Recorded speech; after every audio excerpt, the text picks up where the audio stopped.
What's up, guys? So back with you. I told you I would come back for the evening just to give my analysis on the one NBA play I have, which doesn't go for another hour and a half, but it is what it is. So if you watched me this morning, I gave out my college basketball plays, which I don't think either of these have started yet either. Or maybe Purdue just started. I'm on Purdue minus 2.5, UC-Irvine minus 10.5, and then Toronto plus 2, or actually I think you can get 2.5 as my NBA play, which I'll talk about in a second.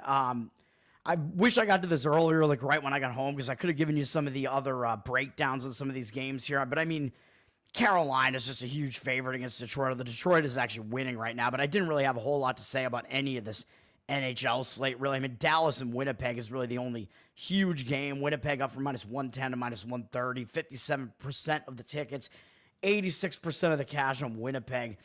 Looking at this game, I mean, how would I have broken this down, or how do I? Because the game hasn't started yet. Winnipeg coming off a win over the Rangers. They're just staying at home. So I would say the spot doesn't look that bad for Winnipeg here, even though that's a decent win. That was in a return home spot, man. And a lot of times, like I say, you're distracted when you return home, and then you play a bit better in the next game. So I don't really think this is a bad spot for Winnipeg. Of course, both teams are going to show up for this. Dallas is coming off an easy win over Vancouver there, and they're just traveling from there to Winnipeg, so there's really not a lot of travel involved in this matchup. Both teams are going to be focused for this. Ottinger didn't play in Dallas's last game, and they've had a ton of time off, so Dallas has a lot of rest here, but the money is coming in on Winnipeg. And when you're looking at a situation with both teams with something to play for there, and Winnipeg is so good at home, I mean, I wouldn't really want to fade that. And then Carolina and Detroit, I mean, I know the game's already started, but Carolina has reeled off multiple big games in a row, Winnipeg, Tampa. So I would have been looking against Carolina in this game, and Carolina just tied up the game, by the way.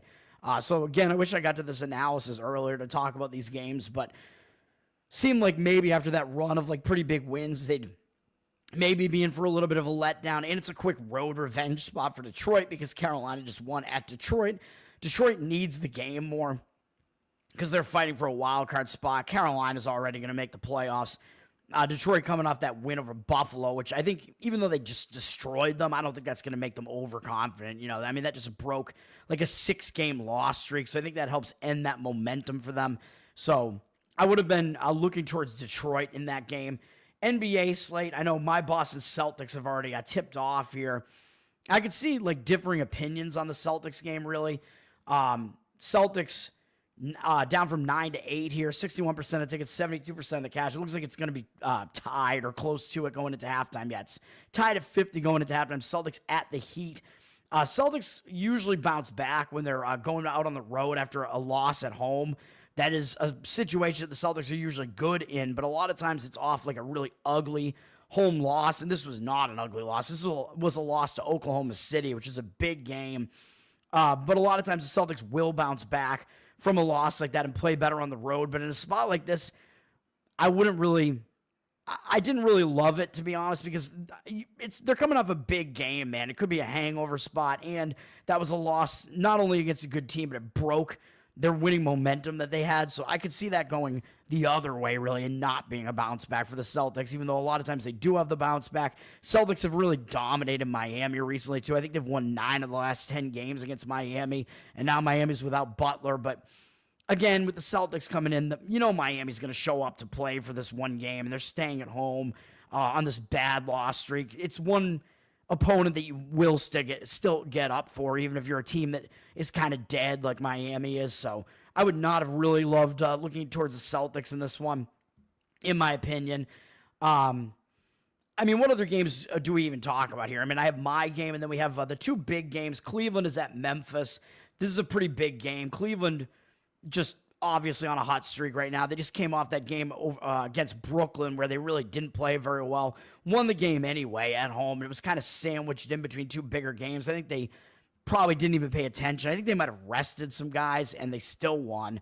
Now they go to Memphis with a couple of days off. Seems like a decent focus spot for Cleveland here, but both teams are going to be focused. I mean, this is a big game between these two good teams. Memphis has also been playing pretty well. They've reeled off 4 wins in a row, though they're kind of against bad teams, injured teams, struggling teams, so I wouldn't put that much stock into all that. They are staying at home, though, and the one thing is that this is a big game for Memphis.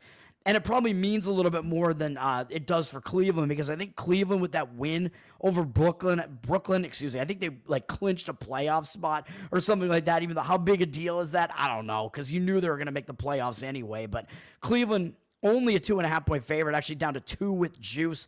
54% of the cash on them, 54% of tickets on the Grizzlies. So it looks like the money is coming in on the Cavs a little bit based on the percentages, even though the line has moved down a little bit. What can you even really say about this, man, other than, I think the line makes it look too easy to take Cleveland in this game, man. So I would probably have a slight lean to Memphis. I know this game probably just tipped off, or it's about to tip off, but what can you do? And then LA Denver at 9:30. This is a big game as well. And, the Lakers are kind of in injury mode right now because they don't have LeBron. I think they still don't have Hachimura. They're dealing with some injuries right now. They've lost 3 games in a row. And they're on a back-to-back, so it doesn't really look like the easiest spot, even though they are coming off an ugly 20-point loss to Milwaukee. I believe I played against them in this game against Brooklyn because they were coming off that Boston loss. That was a sandwich spot, so that kind of can be explained away. But other than that, I don't know how you can really explain getting just annihilated by Milwaukee, other than the fact that LeBron is out. Milwaukee had most of their players there. I think Milwaukee's a pretty solid team. But now LA's having to go from that with no time off, going from Milwaukee into elevation. To me, it doesn't look like things are going to get any easier here for them, man. And Denver is going to kind of be angry here because Denver actually lost to the Lakers at home in the same building back on February 22nd. So even though Denver has won most of their games against the Lakers recently and knocked them out of the playoffs, I believe 2 years ago, so the Lakers kind of had that revenge angle on them. Now it's really kind of Denver has the most recent revenge. They just got whacked by LA back on the 22nd, like I said, by 23 points at home. So Denver's probably going to be in a pretty angry mood, man. And not only that, but they returned home from that win over Oklahoma City. And I played Minnesota in this game because I thought it was a bad sandwich spot, man. After beating Oklahoma City with LA coming up next, and Minnesota trounced Denver in this building as well. So they've had some bad games in this building, man. And the other games that they won recently in this building, the last 4 times they played in this building, they're only 2-2, and they only beat Sacramento by 6, and Phoenix took them to overtime. So, I mean, is that like a trend where maybe Denver doesn't play well at home? I don't want to think that. I mean, I would lean to Denver in this game, man. I mean, Denver has a little bit of extra rest. They're not traveling. They're in the revenge mode here. They're coming off another just horrendous-looking loss here. I don't know how many injuries they're dealing with. I know Jokic was kind of on the injury report, but I think he's playing. I mean, it looks like actually Luka is out in this game too. So you're looking at a Lakers team with basically nobody in this game. Denver, I mean, their injury report is not as ridiculous as the Lakers. It looks like most of their guys are playing, which explains why the line is absurd in this game, up from 14 to 15.5. Lakers are a 15.5-point underdog, ladies and gentlemen. That's your Western Conference champion this year, right? The Lakers, I mean, we'll see. But I understand that they have a ton of injuries here, but still, even if those guys were playing, the Nuggets would still probably be like a 6-7-point favorite here. So that's not great. 72% of tickets, 66% of the cash. I wouldn't lay this many points with the Nuggets, even though it looks like a situation where the Nuggets are going to show up and try hard and win this game. That line is just so high.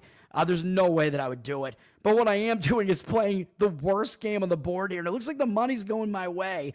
Jazz down from 2 to 1.5 now. So it is Toronto +2. I forgot if I took 2 or 2.5 on this. Jazz down from 2 to 1. 69% of the tickets on them. 72% of the cash on the Raptors. And hey, why not? I played one of the ugliest games on the board last night and won with the Chicago Bulls. Why not play another game with 2 teams where they don't need the game at all?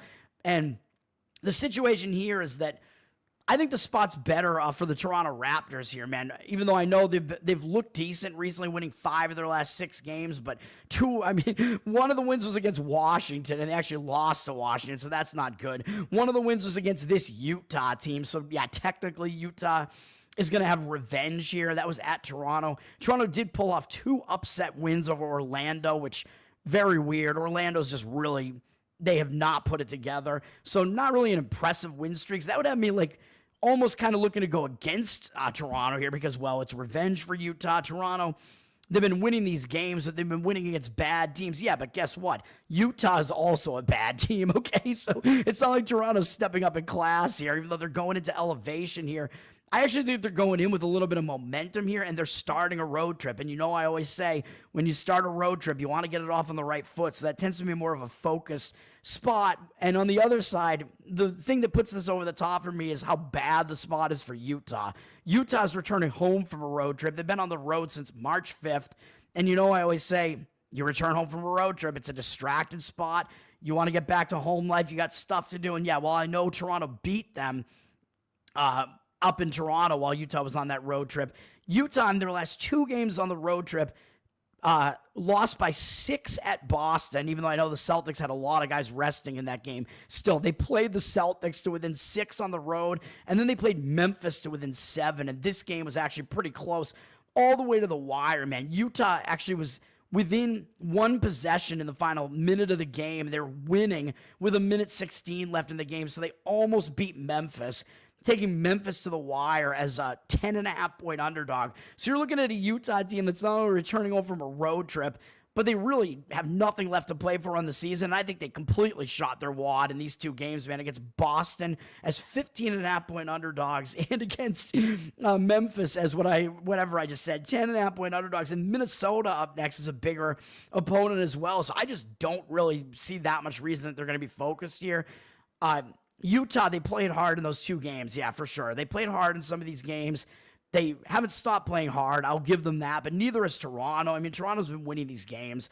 You don't intentionally try to lose, man. I mean, you have a sense of pride. You get out there on the court, you're not going to intentionally try to lose, but basically it comes down to Utah is in a double hangover spot and they're returning home from a road trip, so it's like a triple negative, whereas Toronto's starting a road trip, and that's a positive spot. So that's what it comes down to. Give me the Raptors in that game, man. So that's my NBA play of the night there. Charles, what's up, man? Thanks for hanging out again. Go Boston. Yeah, that's right. Cleveland's hot streak. Yeah, we can call it a steamer. They're shitting on the chests of a lot of the other NBA teams, but obviously when it comes down to it, I got to root for the Celtics, man. And the Celtics are going to be the number 2 seed in the NBA. It's looking almost definitive at this point because there's such a gap now between Cleveland and the Celtics, and then the Celtics and the Knicks are without Brunson now. So almost definitively the Celtics are going to be the 2 seed, and I don't see any way that the Eastern Conference Final doesn't come down to Celtics Cavs, and hopefully the Celtics, the fact that they're good on the road and their experience hopefully can put them over the edge in that series anyway. Dirty Sock, what's up, man? I won you money on the Super Bowl. Hell yeah. That's what I try to do. I haven't been doing that well recently, but it's been a roller coaster, man. I'm up on the year slightly right now, but I had a winning January. It started really bad. Hot end of January. Started February really, really awful, and then had a really hot end of February and won in February as well when it was all said and done. And now in March, I'm down again. So I don't like this at all, man. I got to get back to it. Yeah, you want the Nuggies. I wouldn't lay that many points with them, though. They should win that game against just a complete husk of a Laker team. I would not expect Denver to lose that game, but whether or not they cover the spread is different because the Lakers, it's going to be a situation where these guys that are playing for the Lakers don't usually get to play, so a lot of times those guys will want to play really hard. So I think the line could be a little bit of an overreaction in that one. Anyway, that's going to do it for me, man. I don't know what's going on. What's going on with my basketball plays here? The UC-Irvine one hasn't happened yet. Let me see here. Houston is destroying BYU. I liked Houston in that game. North Carolina, oh, man, they're going to be sweating. They're going to lose this game to Duke. They're going to be sweating. Looks like St. John's is winning. I'm just going through looking. I had the Iona game on over here, which is why I'm back on the ESPN Plus screen there. That was a good game, man. Good ending to that game from what I could see. UC-Irvine is up from 8 to 10.5, by the way. We got 77% of the cash coming in on Cal Poly. I'm a little bit worried about this. 62% of tickets coming in on Irvine. We got a really high total, though, that keeps moving up, and I think that is going to help the favorite cover here. Like I said, this is going to be a game with 2 really fast tempo teams, and Cal Poly plays absolutely no defense. UC Irvine's defense should be that should be the deciding factor in that game. I'm worried about this cash percentage though. And then did Purdue tip off yet? I don't even know. because I do have Purdue in the Big Ten over here. Oh, it doesn't tip off until 9 o'clock. So there you go. None of my plays have happened yet. Maryland is, holy shit, man. Maryland is absolutely annihilating Illinois. I did not expect that. Money came in on Maryland, but that is just crazy. That's going to look good for whoever wins Purdue and Michigan, man, because Maryland is just going to look too good. I think they're going to be too high off of this win, man. This is just crazy. I don't know what is going on with Illinois here. I did get Michigan State and Wisconsin, right, by the way, with my leans this morning. So there you go with those. And it looks like my lean on St. Joe's is looking decent as well. And the money actually started coming in on them after the line moved. So can't trust these early line moves, man. You got to trust your situational handicapping and then look later in the day. Like sometimes I don't play.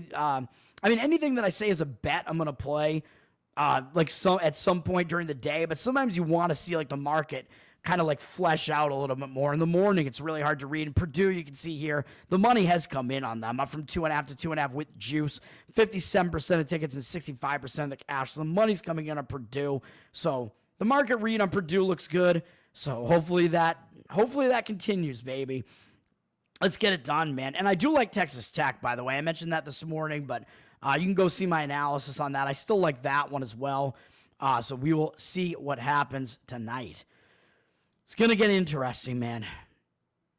Yep, peaks and valleys for sure.